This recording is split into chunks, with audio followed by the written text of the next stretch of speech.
Bisakah luka yang teramat dalam ini nanti akan sembuh? Bisakah kekecewaan, bahkan keputusasaan yang mengiris-iris hati berpuluh-puluh juta saudara kita ini pada akhirnya nanti akan kikis? Adakah kemungkinan kita akan bisa merangkak naik ke bumi dari jurang yang teramat curam dan dalam? Akankah api akan berkobar-kobar lagi? Apakah asap akan membubung lagi dan memenuhi angkasa tanah air? Akankah kita semua akan bertabrakan lagi satu sama lain, jarah menjarah satu sama lain dengan pengorbanan yang tidak akan terkirakan?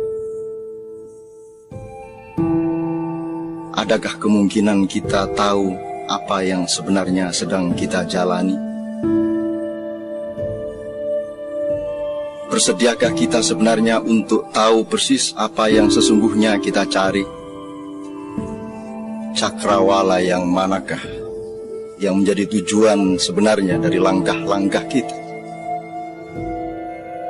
Pernahkah kita bertanya bagaimana cara melangkah yang benar?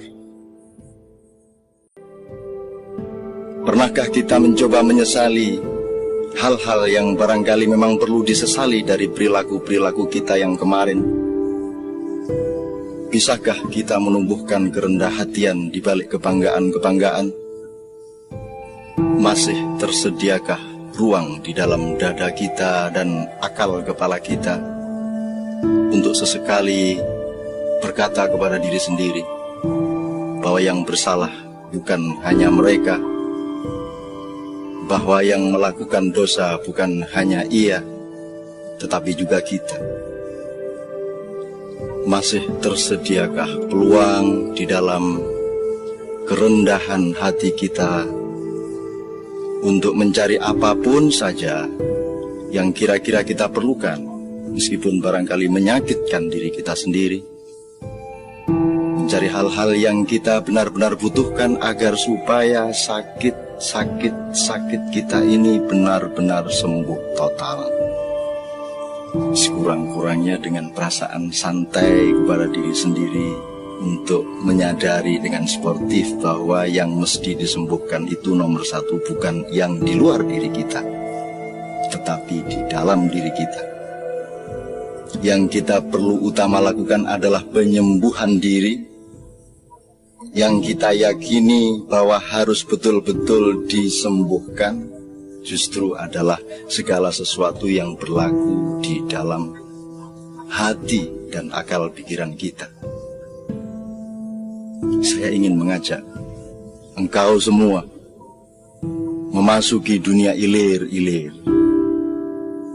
Kanjeng Sunan Ampel seakan-akan baru hari ini bertutur kepada kita, tentang segala sesuatu yang kita mengalaminya sendiri, namun tidak kunjung sanggup kita mengerti. Sejak 5 abad silam syair itu ia telah lantunkan dan tidak ada jaminan bahwa sekarang kita sudah faham. Padahal kata-kata beliau itu mengeja kehidupan kita ini sendiri. Alfa, beta, alif, ba, ta, kebingungan sejarah kita dari hari ke hari. Sejarah tentang sebuah negeri yang puncak kerusakannya terletak pada ketidaksanggupan para penghuninya untuk mengakui betapa kerusakan itu sudah sedemikian tidak terperi. Menggeliatlah dari matimu, tutur sang Sunan. Siumanlah dari pingsan berpuluh-puluh tahun, bangkitlah dari nyenyak tidur panjangmu. Sungguh negeri ini adalah penggalan surga. Surga seakan-akan pernah bocor dan mencipratkan kekayaan dan keindahannya, dan cipratan keindahannya itu bernama Indonesia Raya. Kau bisa tanam benih kesejahteraan apa saja di atas kesuburan tanahnya yang tidak terkirakan. Tidak mungkin kau temukan makhluk Tuhanmu kelaparan di tengah hijau bumi kepulauan yang bergandeng-gandeng mesra ini. Bahkan bisa engkau selenggarakan dan rayakan pengantin-pengantin pembangunan lebih dari yang bisa dicapai oleh negeri-negeri lain yang manapun. Tapi kita memang telah tidak mensyukuri rahmat sepenggal surga ini. Kita telah memboroskan anugerah Tuhan ini melalui cocok tanam ketidakadilan dan panen-panen keragusan.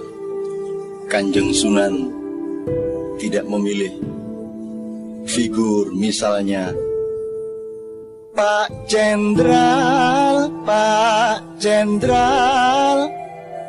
juga bukan intelektual, ulama, seniman, sastrawan atau apapun, tetapi Cah Angon.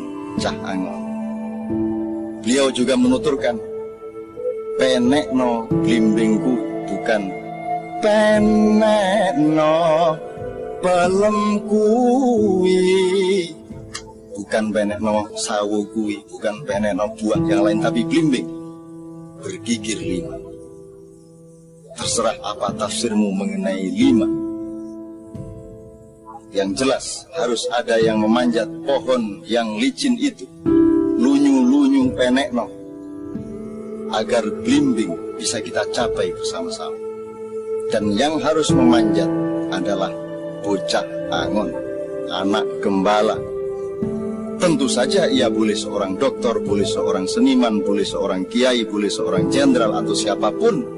Namun ia harus memiliki daya Angon, daya menggembalakan, kesanggupan untuk ngemong semua pihak, karakter untuk merangkul dan memesrai siapa saja sesama saudara sebangsa, determinasi yang menciptakan garis resultan kedamaian bersama, pemancar kasih sayang yang dibutuhkan dan diterima oleh semua warna, semua golongan, semua kecenderungan. Bocah Angon adalah seorang pemimpin nasional, bukan tokoh golongan atau pemuka suatu gerombolan. Selicin apapun pohon-pohon tinggi reformasi ini, sang bocah Angon harus memanjatnya, harus dipanjat sampai selamat memperoleh buahnya, bukan ditebang, dirobohkan atau diperebutkan. Dan air saripati blimbing 5 gigir itu diperlukan oleh bangsa ini untuk mencuci pakaian nasionalnya. Pakaian adalah akhlak. Pakaian adalah sesuatu yang menjadikan manusia, bukan binatang. Kalau engkau tidak percaya, berdirilah engkau di depan pasar dan copotlah pakaian, maka engkau kehilangan segala macam harkatmu sebagai manusia. Pakaianlah yang membuat manusia bernama manusia. Pakaian adalah pegangan nilai, landasan moral, dan sistem nilai. Sistem nilai itulah yang harus kita cuci dengan pedoman 5. Satu tembang tidak selesai ditafsirkan dengan 1000 jilid buku. Satu lantunan syair tidak selesai ditafsirkan dengan waktu 1000 bulan dan 1000 orang melakukannya. Aku ingin mengajakmu untuk berkeliling, untuk memandang warna-warni yang bermacam-macam dengan membiarkan mereka dengan warnanya masing-masing, agar kita mengerti dengan hati dan ketulusan kita apa muatan kalbu mereka mengenai ilir-ilir, mengenai ijoro-yoroyo, mengenai temanten anyar, mengenai bocah Angon dan blimbing, mengenai basuh tototiro, mengenai bumitir bedahing pinggir, yang akan kita bicarakan tentu saja kapan saja bersama-sama. Tapi aku ingin mengajakmu untuk mendengarkan siapa saja di antara saudara-saudara kita tanpa perlu kita larang-larang untuk menjadi ini atau untuk menjadi itu. Asalkan kita bersepakat bahwa bersama-sama mereka semua kita akan menyumbangkan yang terbaik bagi semuanya, bukan hanya bagi ini atau itu, bukan hanya bagi yang di sini atau yang di sana.